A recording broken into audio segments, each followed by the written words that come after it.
یہ جامعہ باب الرحمت ہے، ایک علم و عمل کا گہوارہ۔ جناب مفتی زبیر اشرف صاحب ہمارے درمیان موجود ہیں، میں انہیں دعوت دیتا ہوں کہ وہ تشریف لائیں اور ہمارے ایمان کو اپنی گفتگو سے جلا بخشیں۔ جناب مفتی زبیر اشرف صاحب دامت برکاتہم العالیہ۔ الحمد لله نحمده ونستعينه ونستغفره ونعوذ بالله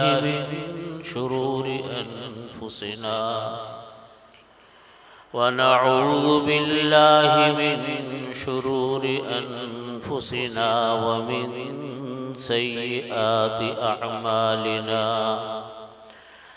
من يهده الله فلا مضل له ومن يضلل فلا هادي له، وأشهد أن لا إله إلا الله وحده لا شريك له، وأشهد أن سيدنا وسندنا ومولانا محمدًا عبده ورسوله. وقال الله تعالى في القرآن المجيد: قل هل ننبئكم بالأخسرين أعمالا الذين ضل سعيهم في الحياة الدنيا وهم يحسبون أنهم يحسنون صنعا. صدق الله مولانا العظيم وصدق رسوله النبي الكريم، ونحن على ذلك من الشاهدين والشاكرين، والحمد لله رب العالمين. بزرگان محترم، حضرات علماء اکرام، مشائخ اعظام، عزیز طلبہ، عزیز ساتھیوں، میرے لیے یہاں حاضری ایک بڑی سعادت ہے۔ اللہ تعالیٰ یہاں کی برکتیں ہم سب کو نصیب فرمائے۔ میری اس سے پہلے بھی اس ادارے میں ایک ختم قرآن کے موقع پر حاضری ہوئی تھی، کافی سالوں پہلے۔ اس وقت سے لے کر اب تک ماشاءاللہ ادارے نے جو ترقی کی، اور جو میں یہاں طلبہ کی تعداد، ان کا کام، تعمیرات دیکھ رہا ہوں، تو اللہ تعالیٰ کا شکر ادا کر رہا ہوں کہ الحمدللہ اللہ رب العزت نے اس علاقے میں اتنی شاندار مسجد اور ایک بہترین دینی تعلیمی ادارہ قائم فرمایا، جس کی طرف لوگوں کا رجوع ہے۔ قال اللہ قال الرسول کی صدائیں ہیں، اور ماشاءاللہ آج طلبہ کا یہ گلدستہ آپ کے سامنے تشریف فرما ہے، جنہوں نے ایک طرف قرآن پاک کی تکمیل کی، تو دوسری طرف وہ جماعت ہے جنہوں نے نبی کریم صلی اللہ علیہ وسلم کے احادیث مبارکہ، دورہ حدیث اور اپنے درس نظامی کی تعلیم مکمل کی۔ اللہ تعالیٰ ان طلبہ کو، ان کے والدین کو، ان کے اساتذہ کو، اور مدرسے کو، اور مدرسے کے محتممین کو، محتمم صاحب کو، اور تمام اساتذہ کرام اور رفقاء کرام کو اس کی بہترین جزا عطا فرمائے۔ یہ مدرسہ جب قائم ہوا تو میرے سامنے کی بات ہے اور بڑے بڑے حضرات نے اس کے اندر محنت کی۔ ہمارے جامعہ دارالعلوم کراچی سے بھی اساتذہ کرام یہاں تشریف لاتے تھے امتحانات کے لیے، مختلف چیزیں دیکھنے کے لیے۔ ماشاءاللہ سب کی محنت ہے، سب کی توجہ ہے، اور یہ توجہ سب کی رہی حضرات اساتذہ کرام کی، انتظامیہ کی، اہل محلہ کی، مسلمانوں کی، تو اللہ تعالیٰ اس کو اور مزید ترقی عطا فرمائے۔ ہماری تبلیغی جماعت کے حضرات نے ماشاءاللہ اس ادارے میں بہت محنت کی اور اس کو بڑھانے میں بہت کردار ادا کیا۔ تبلیغی جماعت سے اللہ رب العزت نے پوری دنیا میں بہت کام لیا۔ جس ملک میں بھی جائیں ماشاءاللہ وہاں تبلیغی جماعت کا کام ایک بہت مؤثر طریقے سے جاری اور ساری۔ میرا جہاں کہیں بھی جانا ہوا وہاں جا کر میں نے یہ دیکھا کہ ماشاءاللہ تبلیغی جماعت کا کام بڑی منظم بنیادوں کے اوپر کام کر رہے ہیں، اور کام نہیں بلکہ اس کے اثرات ماشاءاللہ پورے ملک میں، پورے علاقے میں نظر آتے ہیں۔ اللہ تعالیٰ اس جماعت سے بھی اسی طریقے سے کام لیتا رہے، اپنی خدمت میں اس کو لگائے رکھے، اپنی خدمت کے لیے، اس کو دین کی خدمت کے لیے قبول فرمائے جس طریقے سے یہ کام کر رہی ہے۔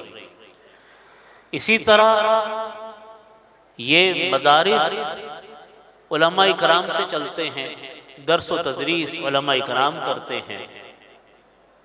ان علماء کرام کی اپنی ایک زبردست محنت ہوتی ہے۔ یہ جو طلبہ بیٹھے ہوئے ہیں جنہوں نے دورہ حدیث کی تکمیل کی، بخاری شریف کے خط کا درجہ ان کا ہے، یہ جانتے ہیں، اور یہاں جو علماء کرام تشریف فرما ہے وہ جانتے ہیں کہ طلبہ کو پڑھانے میں دینی مدارس کے اساتذہ کی کس قدر محنت اور جافشانی ہوتی ہے۔ اس کا اندازہ شاید آپ حضرات کو نہیں ہوتا۔ میں نے اپنے سامنے جن بڑے بڑے حضرات کو دیکھا، جن کو دیکھنے کا موقع ملا، وہ تمام حضرات دن رات محنت کر کے سبق پڑھاتے تھے، ایک ایک کتاب کے لیے بہت تفصیلی مطالعہ فرماتے تھے۔ اس تفصیلی مطالعے کے بعد کہیں جا کر ایک سبق ان کا مکمل ہوتا تھا۔ تو جب ایک طالب علم جب وہ اپنی تعلیم کو مکمل کرتا ہے تو در حقیقت وہ ان تمام اساتذہ کرام کی، مدرسے کی انتظامیہ کی وہ محنتوں کا نچوڑ اور ثمر ہوتا، اور اس امید کے اوپر کہ یہ طلبہ جن کو ان کے اساتذہ نے علم منتقل کیا یہ آگے جا کر علم کی مزید شمع روشن کریں گے۔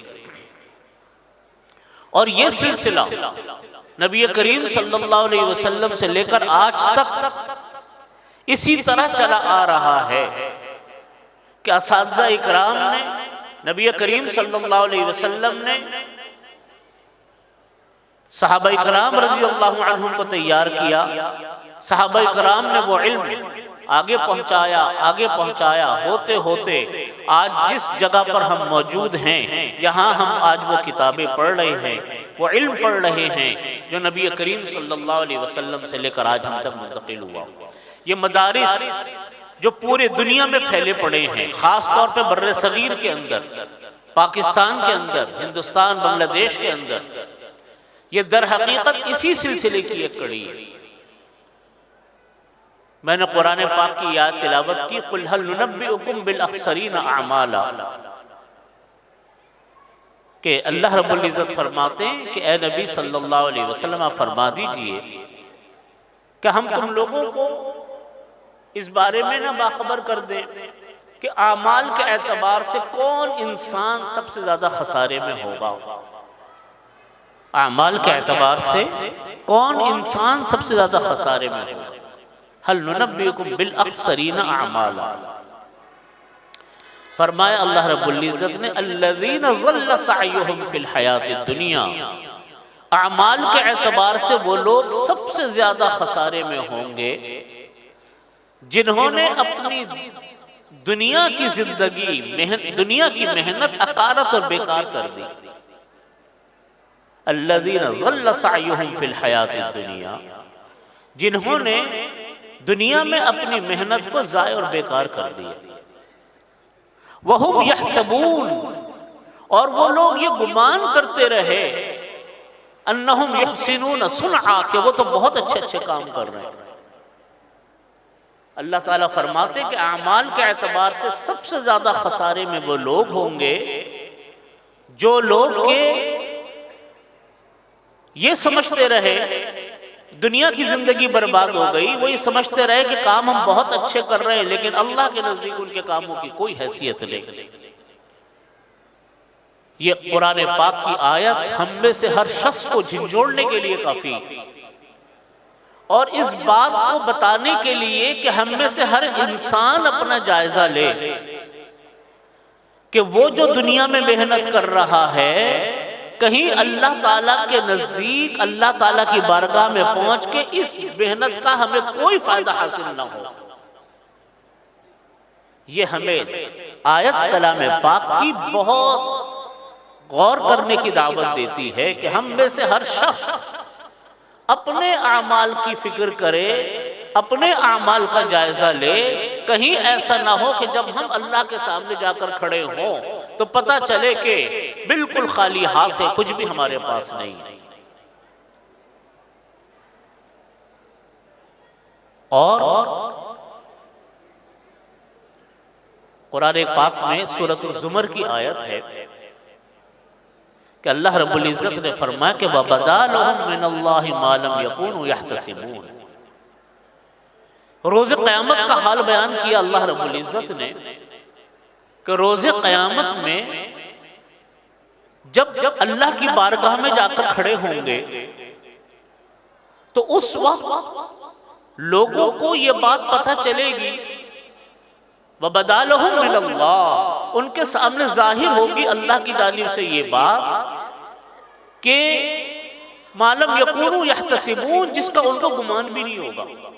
یعنی وہ یہ سمجھیں گے کہ اللہ کے ہاں ہمارا بڑا اکرام ہوگا کیونکہ ہم نے دنیا میں بڑے بڑے کام کیے، لیکن اللہ کی بارگاہ میں جب وہ پہنچیں گے تو یہ ظاہر ہوگا، یہ پتہ چلے گا، وہ چیزیں پتہ چلیں گی جس کا گمان بھی نہیں ہوگا۔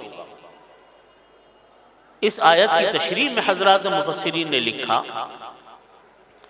کہ وہ لوگ جو اپنے آپ کو بہت نیک سمجھتے تھے، وہ لوگ جو اپنے آپ کو بہت اچھا سمجھتے تھے اور یہ گمان کرتے تھے کہ ہم جب اللہ کے ہاں جائیں گے تو بڑا اعزاز و اکرام ہوگا، بہت کچھ ملے گا، وہاں جا کر پتہ چلے گا کہ اللہ کے ہاں ہمارے ان اعمال کی کوئی قدر و قیمت نہیں ہے جو ہم کر کے آئے دنیا میں۔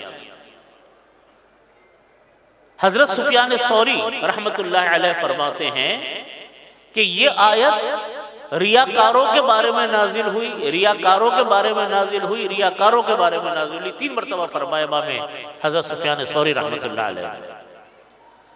حضرت مفتی شفیع صاحب رحمت اللہ علیہ نے معرف القرآن میں لکھا کہ یہ آیت نازل ہوئی وہ لوگ جو یہ سمجھتے تھے کہ ہم کو ہمارے اعمال کا بہت اجر و ثواب ملے گا، لیکن اور لوگ اس بنیاد کے اوپر ان کو نیک سمجھتے تھے، لیکن وہاں جا کر پتہ چلے گا اللہ کی بارگاہ میں کہ جو ہم نے اعمال کیے اللہ تعالیٰ کے ہاں تو وہ کوئی قابل قبول عمل ہے ہی نہیں۔ یہ آیت ہم سب کو اس بات کی دعوت دیتی کہ ہم اپنی زندگیوں پر غور کریں کہ ہم کون کون سے کام ایسے کر رہے ہیں جو در حقیقت اللہ کے ہاں بے فائدہ ہے، بے حیثیت ہے، اور ہماری کوئی تیاری آخرت کے حوالے سے نہیں ہوئی۔ ہماری یہ تعلیم جو بچوں نے قرآن پاک پڑھا، دیکھیں 2 مرحلے ہیں تعلیم کے۔ بنیادی چیز ہے تعلیم درست ہونی چاہیے، دین کی تعلیم بھی درست ہو، دنیا کی تعلیم بھی درست ہو۔ جب بچے قرآن پاک پڑھتے، جیسے جماعت بیٹھی ہوئی ہے کلام پاک کی، انہوں نے قرآن پاک پڑھا اور بڑی محنت کر کے پڑھا، اللہ تعالیٰ نے ان کو قرآن پاک تجوید کے ساتھ، قواعد کے ساتھ پورا فرما دیا۔ پھر دوسرا مرحلہ آتا ہے ان قرآن پاک کی ان آیات کے مطالب سیکھنے کا، معانی سیکھنے کا، مفاہیم سیکھنے کا، جو کام ہمارے اساتذہ اکرام کرتے ہیں درس نظامی میں درس دے کر، جس کا آخری درجہ تمام احادیث کی سیاہ ستہ وہ پڑھائی جاتی ہے جو کہ طلبہ فارغ ہو رہے ہیں۔ جب تک علم انسان کو صحیح حاصل نہ ہو اور علم کے ساتھ ساتھ عمل کی تربیت نہ ہو اور اس کی محنت نہ ہو، اس وقت تک وہ علم انسان کا کوئی کارآمد نہیں ہوتا، انسان بھٹکتا رہتا ہے۔ آج دنیا میں مدارس کے خلاف بہت باتیں کی جاتی ہیں، لیکن لوگ آ کر دیکھیں تو صحیح مدرسوں میں اللہ تعالیٰ نے کن علماء کو تیار کر رکھا ہے، وہ کیا تعلیم ادا کر رہے ہیں۔ آج ہمارے اسکولوں میں اور عصری تعلیمی اداروں میں دنیا کی تعلیم تو ہے، لیکن وہاں فارغ التحصیل ہونے والے بچے بچیاں اور جو طلبہ وہاں تعلیم حاصل کرتے ہیں، ان کو یہ دیکھنے کی ضرورت ہے کہ دنیاوی اعتبار سے، دنیاوی اعتبار سے تو تعلیم پوری ہوئی، دینی اعتبار سے ہمارے بچوں کے پاس کتنا علم ہے۔ کہیں ایسا نہ ہو کہ ہم دنیا کا تو پورا علم حاصل کریں لیکن دین کے علم سے ہم پیچھے رہ جائیں اور قرآن پاک تک ہمیں پڑھنا نہ آئے، قرآن پاک کی تعلیم ہمارے پاس نہ ہو۔ چنانچہ قرآن کریم میں اللہ رب العزت نے فرمایا کہ نبی کریم صلی اللہ علیہ وسلم شکایت فرمائیں گے اللہ کی بارگاہ میں ان لوگوں کی جنہوں نے قرآن پاک کو پڑھنا چھوڑ دیا تھا۔ یا رب ان قوم اتخذوا ھذا القرآن مہجورا، اے میرے رب میری اس قوم نے قرآن پاک کو چھوڑ دیا تھا۔ قرآن پاک کو چھوڑنے کا مطلب یہ کہ پڑھنا بھی چھوڑ دیا، اور اگر پڑھا تو غلط طریقے سے، مجہول طریقے سے، بغیر قواعد ضوابط کے، بغیر تجوید کے۔ قرآن پاک نہیں پڑھا، نہ پڑھنے کے ساتھ ساتھ اس کے معانی اور مطالب کو سیکھنے کی فکر نہیں کی، جس کے لیے یہ مدرسے قائم ہیں۔ درس نظامی معانی اور مطالب کے لیے ہے، اور جو ناظرہ اور تحفیظ ہے وہ قرآن پاک کو پڑھانے کے لیے۔ تمام مسلمانوں پر لازم ہے کہ وہ قرآن پاک کو ترجمے کے ساتھ سیکھیں۔ اللہ تعالیٰ نے یہ قرآن پاک ہمارے پاس بھیجا، اللہ تعالیٰ نے قرآن پاک نازل کیا، ہمیں پتہ بھی نہیں کہ قرآن پاک میں اللہ نے ہم سے کلام کیا کیا۔ آج کے دور میں اگر کوئی انسان کسی دوسرے آدمی کو کوئی میسج بھیجے، کوئی ای میل کرے، کوئی خط بھیجے اور دوسرا آدمی اس خط کو دیکھ کر پڑھے بھی نہیں، تو کتنا برا لگے گا اس کو کہ میں نے آپ کو خط لکھا، آپ نے میرے خط کو دیکھا بھی نہیں۔ یہاں اللہ تعالیٰ کلام فرما رہے ہیں، اللہ تعالیٰ کتاب بھیج رہے ہیں۔ نبی کریم صلی اللہ علیہ وسلم اپنے محبوب نبی صلی اللہ علیہ وسلم کو قرآن پاک کی تعلیم کے لیے بھیج رہے ہیں، اس کے ترجمے، اس کے معانی، اس کے مطالب آج ہر زبان، تمام انٹرنیشنل زبانوں میں، علاقائی زبانوں میں، صوبائی زبانوں میں، سب میں موجود ہے۔ نتیجہ اس کا کیا ہے؟ نتیجہ یہ ہے کہ آج ہمارے گھروں میں جو پریشانیاں، ہمارے گھروں میں تکلیفیں بہت ساری اس بنیاد کے اوپر ہیں کہ ہم لوگ قرآن پاک کی تعلیم سے دور ہیں۔ ہمارے گھروں میں قرآن پاک کی تعلیم نہیں ہے، چھوٹے چھوٹے مسئلے ہمارے بچوں کو پتہ نہیں ہوتے، گھر والوں کو پتہ نہیں ہوتے۔ اس لیے اللہ تعالیٰ نے فرمایا کہ قُلْ هَلْ نُنَبِّئُكُمْ بِالْأَخْسَرِينَ أَعْمَالًا، کیا نہ بتاؤں آپ کو کہ کون سے اعمال ایسے ہیں جو انسان کو تباہ و برباد کرنے والے ہیں، جو انسان کے اعمال میں سب سے زیادہ نقصان پہنچانے والے ہیں۔ فرمایا کہ جنہوں نے اپنی دنیا کی زندگی اکارت کر دی، ضائع کر دی، اور یہ سمجھتے رہے بہت اچھے بڑے بڑے کام کیے۔ جب تک انسان کوئی کام اللہ کی رضا کے طریقے کے لیے نہ کرے، اس کام کے اندر کبھی اللہ تعالیٰ کی طرف سے وزن نہیں پیدا ہوتا۔ ہر عمل اللہ کے لیے کرے، ہر کام اللہ کے لیے کرے، چھوٹے چھوٹے سے کام بھی نیت اللہ کے لیے کرے، اور دوسری چیز جو کام کرے شریعت کے اور ضابطے کے مطابق، سنت کے ضابطے کے مطابق کرے۔ یہ بات تو دو چھوٹی سی ہے، لیکن حقیقت یہ ہے کہ انسان کے نام اعمال میں وزن پیدا کرنے والی یہ دو بنیادی چیزیں ہیں، ایک اخلاص اور دوسرا عمل شریعت اور سنت کے مطابق۔ اخلاص کا مطلب ہے، حضرت تھانوی رحمۃ اللہ علیہ نے لکھا کہ اخلاص ہی وہ چیز ہے، اخلاص ہی وہ عمل ہے جو در حقیقت غیر اللہ سے اللہ کی طرف اس عمل کو پھیر دیتی ہے۔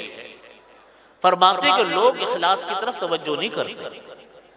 چھوٹا سا کام بعض اوقات جب اللہ کے لیے کیا جائے اور اس چھوٹے سے کام کو آدمی کو پتہ بھی نہ ہو کہ میں نے یہ کام کوئی دین کا بھی کیا، لیکن اللہ کے ہاں وہ عمل اتنا وزنی ہے، اتنا بھاری بھرکم ہے کہ بعض اوقات اللہ تعالیٰ اس عمل کے اوپر انسان کی مغفرت فرما دیتا ہے۔ ہر عمل اللہ کے لیے۔ کسی کتاب میں میں نے واقعہ پڑھا، ایک تو حدیث شریف کی کتاب میں واقعہ آتا ہے اور دوسری کتابوں میں مختلف واقعات لکھے۔ ایک واقعہ یہ لکھا کہ ایک صاحب گزر رہے تھے تو ایک درخت کی ٹہنی راستے میں جھکی ہوئی تھی، درخت کی ٹہنی راستے میں جھکی ہوئی تھی۔ انہوں نے اس ٹہنی کو یہ توڑ کر پھینک دیا کہ یہ ٹہنی جو ہے کسی انسان کو آنے جانے والے کو تکلیف پہنچائے گی۔ جب اللہ کی بارگاہ میں پیشی ہوئی تو اللہ تعالیٰ نے فرمایا کہ تمہارا ہم نے کوئی اور عمل تو قبول نہیں کیا، لیکن یہ تم نے ٹہنی خالصتاً میرے لیے کی تھی، لوگوں کو تکلیف سے بچانے کے لیے کی تھی، تم نے اللہ کی مخلوق پر رحم کیا، ہم تمہارے اوپر رحم کرتے ہیں۔ یہ چھوٹا سا عمل یہ اللہ کی بارگاہ میں مغفرت کا ذریعہ بن گیا۔ تو پتہ چلا کہ بعض اوقات حدیث شریف میں ایک واقعہ آتا ہے کہ نبی کریم صلی اللہ علیہ وسلم ایک غزوے کے موقع پر تشریف لے گئے۔ غزوے کے موقع پر جب تھے غالباً غزوہ خیبر کا واقعہ تھا۔ غزوہ خیبر کے واقعے میں ایک چرواہے آئے، انہوں نے آ کر نبی کریم صلی اللہ علیہ وسلم کے بارے میں صحابہ کرام سے پوچھا کہ یہ کون سا؟ انہوں نے بتایا کہ یہ اللہ کے نبی۔ تو انہوں نے کہا کہ میں ان سے ملنا چاہتا ہوں۔ جب ملے نبی کریم صلی اللہ علیہ وسلم سے تو اسلام کے بارے میں باتیں کی، اور باتیں کرنے کے بعد پھر انہوں نے کہا کہ آپ مجھے کلمہ پڑھا دیجیے، میں مسلمان ہونا چاہتا ہوں۔ نبی کریم صلی اللہ علیہ وسلم نے ان کو کلمہ پڑھا دیا، مسلمان ہو گئے۔ انہوں نے پوچھا کہ میں کون سا ایسا عمل کروں جو اس وقت کر سکتا ہوں؟ نبی کریم صلی اللہ علیہ وسلم نے فرمایا جہاد ہو رہا ہے، آپ اس میں شامل ہو جائیں۔ انہوں نے کہا پھر کیا ہوگا؟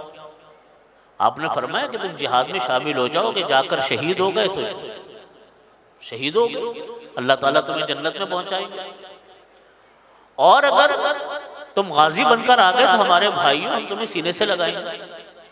انہوں نے کہا کہ میری کالی چمڑی چرواہا میں جسم سے بدبو اٹھ رہی، تو میرا بھی یہی مقام ہوگا، کیونکہ عربوں کے ہاں اس چیز کا بڑا ایک وہ ہوتا تھا تکبر، کہ جی وہ کالا ہے، یہ گورا ہے، یہ مالدار ہے، یہ غریب ہے۔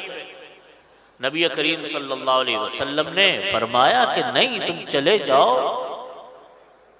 اور اگر شہید ہو گئے اور اللہ نے تمہیں جنت میں پہنچا دیا تو اللہ تعالیٰ تمہارے جسم کی بدبو کو خوشبو میں بدل دے گے، اور تمہارے جسم کی کالک کو سفیدی میں بدل دے گے۔ جاؤ تو صحیح۔ یہ چلے گئے۔ اللہ کا کرنا یہ ہوا کہ جاتے ہی شہید ہو گئے۔ جاتے ہی شہید ہو گئے۔ جب شام کو شہداء کی میتیں رکھی گئیں تو ایک میت ایسی تھی جس کو صحابہ کرام پہچانتے نہیں تھے۔ صحابہ کرام نے نبی کریم صلی اللہ علیہ وسلم سے آ کر کہا کہ یا رسول اللہ، ایک میت ایسی ہے جو ہمارے لیے نئی ہے، یہ کون ہے، کہاں سے آئے، ہماری صفوں میں ہم نہیں جانتے۔ آپ نے کہا مجھے دکھاؤ۔ وہ چلے گئے، جا کر دیکھا۔ آپ نے فرمایا کہ تم نہیں جانتے ان کو، میں جانتا ہوں۔ آپ نے ان کا پورا واقعہ بتایا اسلام لانے کا۔ پھر آپ صلی اللہ علیہ وسلم نے فرمایا کہ اس کے جسم، میری آنکھیں دیکھتی ہیں کہ ان کے جسم کی کالک کو اللہ نے سفیدی میں بدل دیا، جسم کی بدبو کو اللہ نے خوشبو میں بدل دیا، اور میری آنکھیں دیکھتی ہیں کہ اللہ نے ان کو جنت پہنچا دیا۔ تو دیکھو، کوئی نماز نہیں پڑھی، کوئی سجدہ نہیں کیا، کوئی زکوٰۃ نہیں دی، کوئی حج نہیں کیا، لیکن ایک کلمہ پڑھا۔ لیکن وہ ایک کلمہ اتنے اخلاص سے پڑھا، اتنا وزنی وہ کلمہ تھا کہ اس ایک کلمے نے ان کو جنت میں پہنچا دیا۔ تو یہ جو بات ہے کہ اللہ تعالیٰ اعمال میں وزن پیدا فرمائے، بخاری شریف کا بھی درس ہوگا، اس میں بھی یہ حدیث شریف آئے گی کہ اعمال میں وزن کیسے پیدا ہوتا ہے، کام کون سے کرنے چاہیے، محنت کس طرف کرنی چاہیے۔ کہیں ایسا نہیں ہے کہ زندگی بھر کی محنت بالکل برباد ہو جائے، کہیں ایسا نہ ہو کہ زندگی بھر کی توانائیاں ختم ہو جائیں۔ چنانچہ قرآن پاک میں بھی آتا ہے، احادیث میں بھی آتا ہے کہ انسان مرنے کے بعد تمنا کرے گا کہ ارے میں کیسی زندگی گزارتا رہا، میں نے کس طرف اپنی محنت کی، اپنے بچوں کو میں نے کن کاموں میں لگایا۔ آپ یقین مانیے ایک بڑی تعداد ہمارے ملک کی، ہمارے مسلمان بھائیوں کی، ان کا نقطہ نظر صرف اور صرف یہ ہے کہ کسی طرح دنیا میں اپنا کیریئر بنا لو، یہ زندگی کا محور ہے۔ پیسے جمع کر لو، بینک بیلنس اچھا ہو جائے، دوسرے نے جیسا گھر بنایا اس سے اچھا گھر ہمارا بن جائے، اس کے پاس جو گاڑی ہے اس سے اچھی گاڑی میری ہو جائے، اس کے پاس جو جائیداد ہے اس سے اچھی جائیداد میری ہو جائے۔ یہ فکر جب انسان کے اوپر آتی ہے اور آدمی جب آخرت کو بھولتا ہے، اس فکر کو کرنے میں، ان چیزوں کو پورا کرنے میں انسان بعض اوقات حرام اور ناجائز کی طرف بھی چلا جاتا ہے، رشوتوں کی طرف، سود کی طرف، جھوٹ کی طرف، دھوکے کی طرف، اس طرف انسان چلا جاتا ہے کہ جی دنیا میں اپنا کیریئر بنانا۔ بچوں کو اس تعلیم میں لگایا کہ جس تعلیم کا دنیا میں تو کوئی فائدہ ہوگا لیکن آخرت میں کوئی فائدہ نہیں اس کو۔ بچوں کو فرائض بھی نہیں پتا، بچوں کو واجبات بھی نہیں پتا، بچوں کو، گھر والوں کو حرام چیزوں کا نہیں پتا کہ حرام چیزیں کیا ہیں اور کیا نہیں۔ بس ایک زندگی گزر رہی ہے۔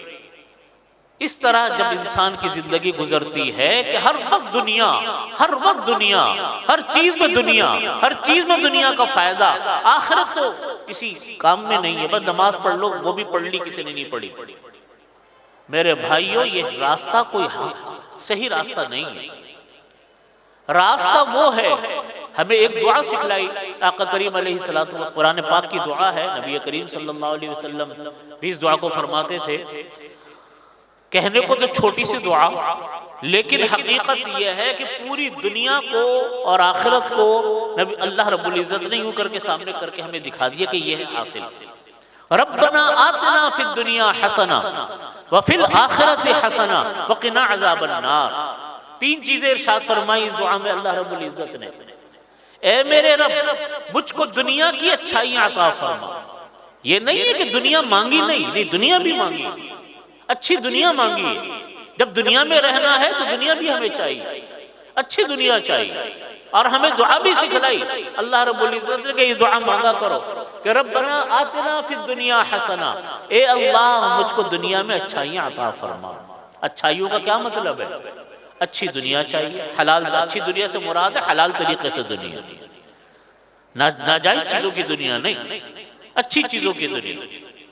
اور اے میرے رب مجھ کو دوزخ وفی الآخرت حسنہ، آخرت میں اچھائیاں چاہیے، اور ان سب کے بعد فرمایا کہ وقنا عذاب النار، جس انسان کو دوزخ، اور اے اللہ ہمیں دوزخ کے عذاب سے بچا، جس انسان کو دوزخ سے آزادی کا پروانہ مل گیا وہی اصل کامیاب ہے۔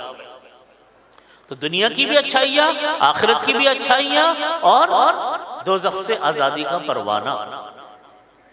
تو بھائیوں اس طرف محنت کرنی ہے۔ یہ محنت اس وقت حاصل ہوتی ہے جب ہم دین کا علم بھی حاصل کریں اور دنیا کا علم بھی حاصل کریں، اللہ والوں کی صحبت میں بیٹھیں۔ اب خود جب انسان اپنی اچھی صحت چاہتا ہے تو ڈاکٹروں کے ساتھ رابطہ رکھتا ہے، جب انسان اپنے دیگر معاملات اچھے چاہتا ہے تو اس فیلڈ کے لوگوں سے اچھا رابطہ رکھتا ہے، جب انسان اپنی آخرت اچھی بنانا چاہتا ہے تو اللہ والوں کے ساتھ رابطہ کرے۔ اس کے لیے مساجد، مدارس، علماء، تبلیغی جماعت، ان سے اپنا رابطہ جوڑیں۔ اللہ تعالی ہم سب کا حامی و ناصر ہو۔ اللہ رب العزت ہم سب کو صحیح راستے پر عمل کرنے کی اور چلنے کی توفیق عطا فرمائے۔ وآخر دعوانا الحمدللہ رب العالمین۔